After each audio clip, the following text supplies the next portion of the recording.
Sports Talk Chicago. Here with Jon Zaghloul, and we are back and ready for today's special guest. He's the host of Waddle and Silvy on ESPN 1000 and a former Bears wide receiver. Please welcome Tom Waddle to the program. Tom, it's great to have you on. How are you? Hey, I'm doing well, John. Thanks for having me. Hope you're well. So, Tom, what was your reaction to the Justin Fields pick? I mean, obviously, I was thrilled. Personally, I'm no quarterback expert, and I don't scout these guys coming out of college, but I thought behind Trevor Lawrence, Justin was the second best quarterback coming into this draft class. So I was thrilled that the Bears were able to make a move and find themselves taking him.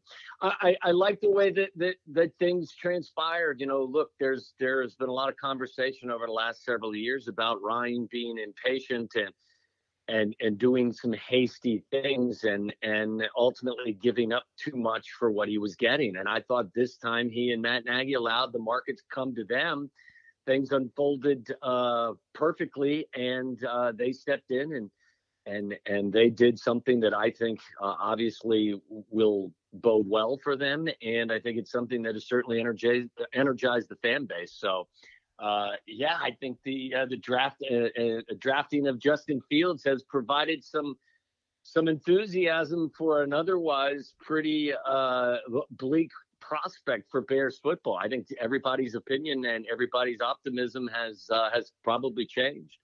How shocking was that shift in attitude among the fan base? Oh, it's not shocking at all. I mean, look, I mean, we're all fans at heart, and you ride the roller coaster, and when things are down, nothing's going to go your way. When things are up, nothing can go wrong. I mean, that's just the nature of the beast in the world of sports. So I'm not surprised. I mean, look, I get it. We've been searching for our dream quarterback for a long time, and this is another opportunity to fulfill that wish or to fill that void. So, you're everybody's enemy one day and you're everybody's hero the next. That's just the nature of the beast. You think Fields is the savior for the Bears? I wouldn't want to put that kind of pressure on him, John. I think that I feel really good about him. I feel about him the way I felt about Deshaun Watson, and just kind of in non-specific terms.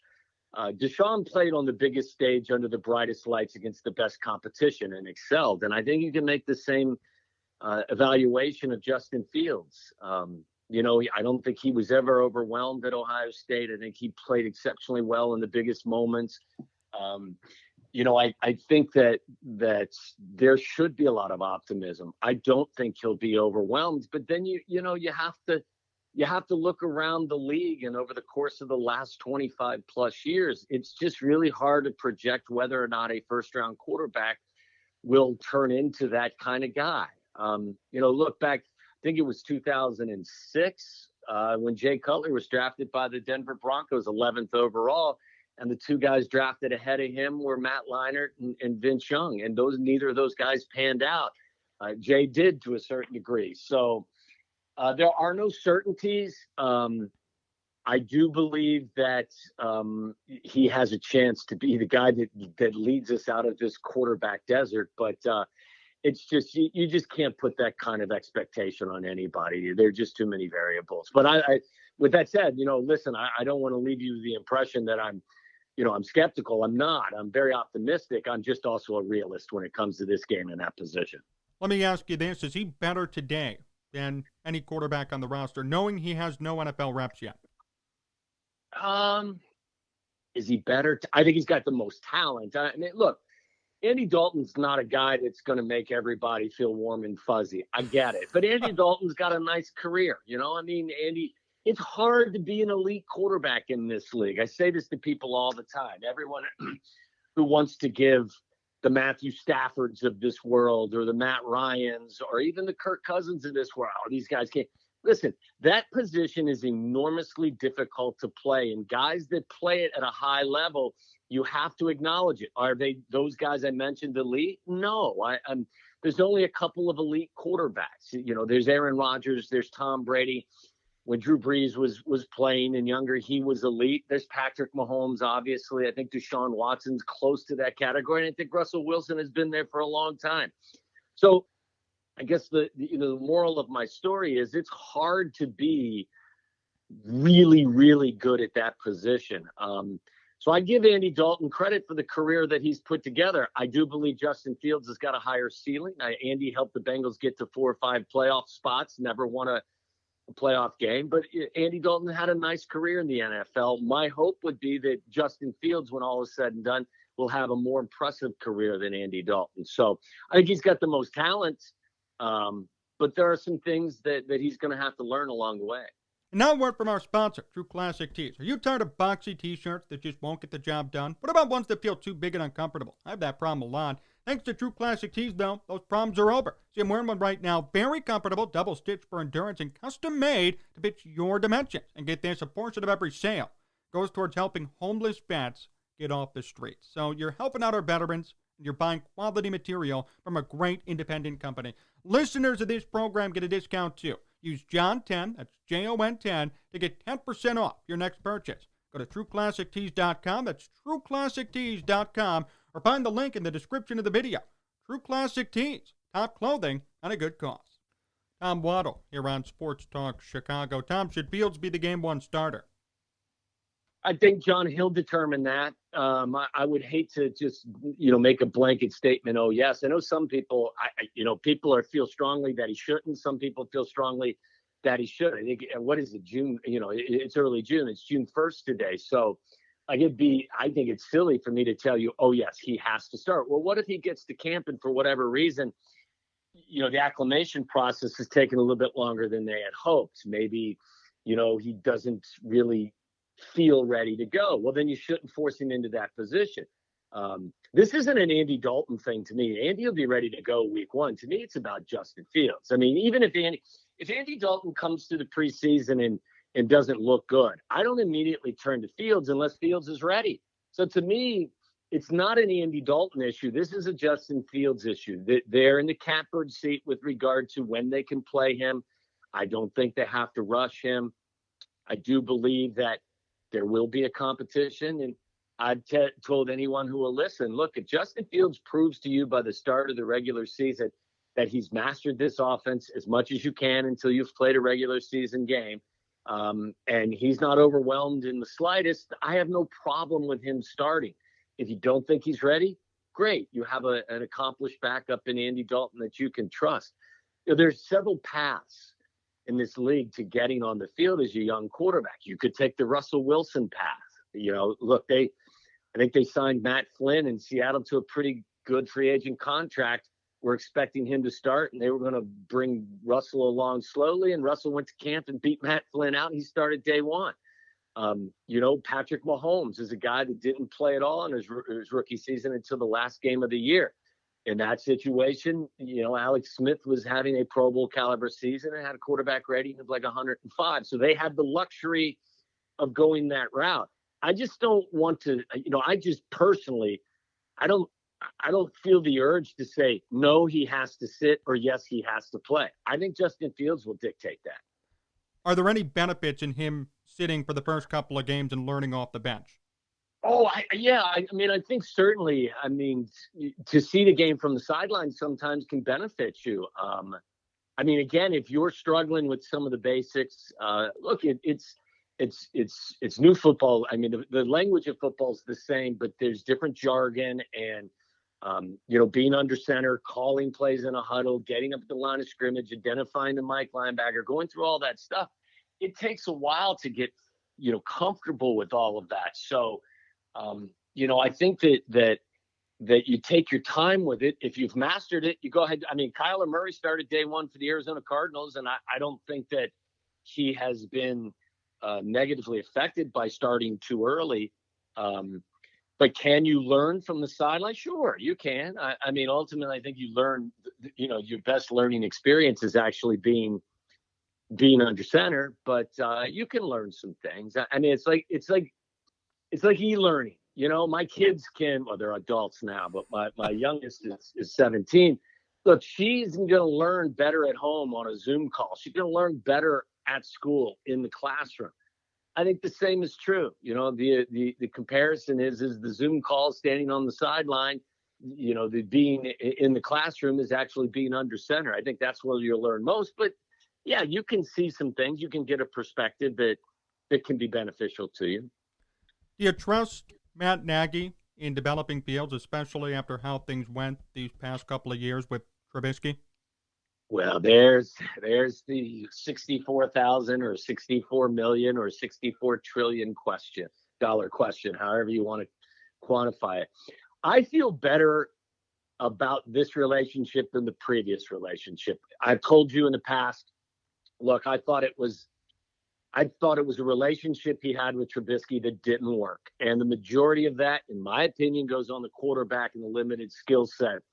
Some of it has to be shouldered, as I told you, by Matt as well, by not putting Mitch in a position to take advantage of what he does best.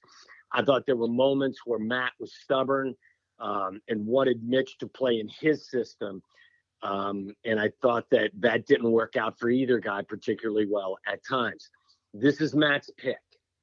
Matt's got, I mean, this is human nature. This is not, I'm not telling you something that, Matt's a bad guy and was looking for Mitch to fail. He wasn't, because ultimately his job security is on the line. But Justin is Matt's guy. I think that there will be more buy-in from Matt. I think that there will be more synergy. And I do believe that there will be a better relationship between Matt Nagy and Justin Fields than there was with Matt and Mitch. I think Justin's a better player, first and foremost. I think he's Matt's guy. So naturally, I think A plus B equals C. I think that this will be a better relationship. That's not a problem to you, right? The fact that this is Matt's guy versus the way things went before with Mitch? No, I mean, that's not a problem with me. I mean, sure. Like, look, it's, I think this was the beneficial relationship. Like when Matt came in, the quarterback was already here. Right. I would have felt better going back in time if Matt had been the head coach and been part of the evaluation process from the beginning. That wasn't the case. That is the case now. And with that in mind, I think that will create a better environment. Tom Waddle here on Sports Talk Chicago. Tom, what about the other draft picks that the Bears made? How would you evaluate the rest of the draft? Well, I listen, my projection was that they didn't have enough currency to move up and draft a quarterback. I thought they'd try, but I didn't think they would succeed. So my pre-draft prediction was they were going to, at 20, get the offensive tackle out of Oklahoma State. So when they were able to move up and get Justin Fields at 11 and then get the kid from Oklahoma State in the second round, I was thrilled. I mean, I think that's as good as you could have asked for. I think drafting the other offensive tackle, I believe, from Missouri was also, you need to add depth at that position. I thought that they had a really good, I mean, until we speaking as a guy that was undrafted and was a free agent heading into camp, it's really hard to tell how guys will eventually project at the next level. I think you focus on the quarterback, you focus on the offensive tackle, you look at the other offensive tackle, and you just kind of hope that the other guys can fill in some gaps. But make no mistake about it, this draft is all about Justin Fields and in some part about Jenkins. How would you grade Ryan Pace's draft overall if you had to put a letter on it? I would give this particular draft an A. There's no question. Again, I thought that what they came away with was fantastic. I thought that they allowed the draft to come to them, and they were aggressive. Obviously, they moved up in both instances to get their first and second round picks, but I don't think that it had the panic element to it that previous drafts have had. I thought this was by far his best moment inside the draft room. And look, I always say this, John, you change the narrative, and the narrative has been that Matt hasn't done a good job, especially early in the draft.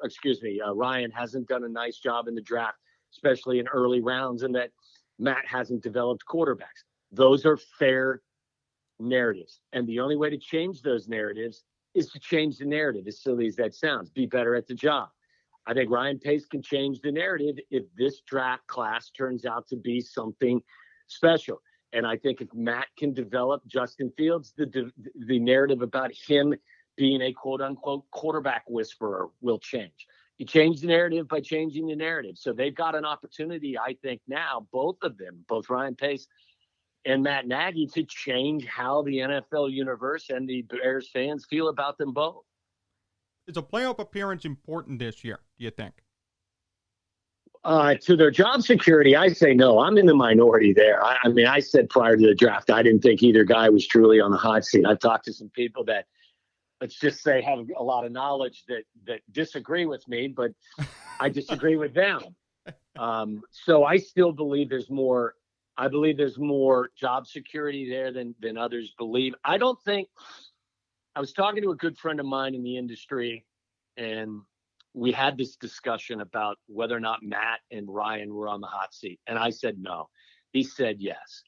I said, well, look, you reset the clock to a certain degree when you draft a quarterback. I said, well, what constitutes a good year? I said, what if they're 8-9, but you've played Justin Fields and you feel good about the direction he's going and he's shown you signs? And my friend was like, well, it depends on what the 8-9 looks like. Look, if they're 4-13, there's going to be change. Like if it just goes completely south for any number of reasons, then I'll consent that I was wrong and I'm a football idiot. Anything outside of that, I mean, look, I don't think that guys are on the hot seat the way that other people do. I don't believe that a playoff appearance is necessary for everyone to keep their jobs. You've got a defense that has been very, very good. It is on the decline in certain aspects. Can they turn that around? Yeah. Can they be a top 10 defense? I think they can. But right now you would say it's pointed in the wrong direction. Hopefully the offense is pointed in the right direction. You know, I would pick this team. I'd pick the over. I think in Vegas it's 7.5. I'd take the over, but I'm not here thinking they're a 10-7 or 11-6 team. I think they're an 8-9, 9-8 team at this point. So I don't think getting to the postseason is particularly. I mean, it is important, but I don't think it has to happen. And look, I'm one that also believes that Aaron Rodgers will be back in Green Bay, so that'll make the path more difficult. Look, John, I think I'm on the wrong end of a lot of these conversations because I think everyone thinks Aaron Rodgers is gone, and everyone thinks Matt and Ryan are on the hot seat, and I don't particularly believe either to be the case. If Rodgers stays, then what's the difference there between him staying or him not playing for the Bears and their hopes in 2021? Well, I think that if Rodgers is the quarterback in Green Bay, obviously they're a Super Bowl contender and they're the elite team in the NFC North. I do believe that the Bears, look, they've got an easier path to a better record in the postseason if Rodgers isn't there. You can pretty much chalk up a couple of W's for the Packers and a couple of L's for the Bears every time these teams get together. That's reality with Aaron Rodgers under center for them. If Aaron Rodgers isn't the quarterback in Green Bay, then both of those games are very winnable. So, you know, that's a 2-game swing. That could be the difference between a 9-8 team and, you know, a 10-7 or 11-6 team. I mean, Aaron Rodgers not being part of the Packers football team could potentially have a significant impact on who the Bears would be in 2021. What's your prediction for the Bears right now in 2021? 9-8. I will predict them to be 9-8. The schedule looks just murderous, but we all know that can change. You don't know who's going to be healthy. You don't know what teams live up to expectations and what teams don't live up to expectations. The schedule is very difficult. They do catch a break that they're never on the road more than 1 week at a time. They go home away throughout the entirety of the schedule. I do believe, though, that it's unfavorable on the front that they catch 6 or 7 teams coming off extended rest, which I think is a negative. Again, I think that they've got a defense that can still be really good. I think the offense can improve and be better. So I think that right now I would conservatively call them an 8-9, 9-8 team, and I'll be more optimistic than pessimistic. I'll say that they're a 9-8 team.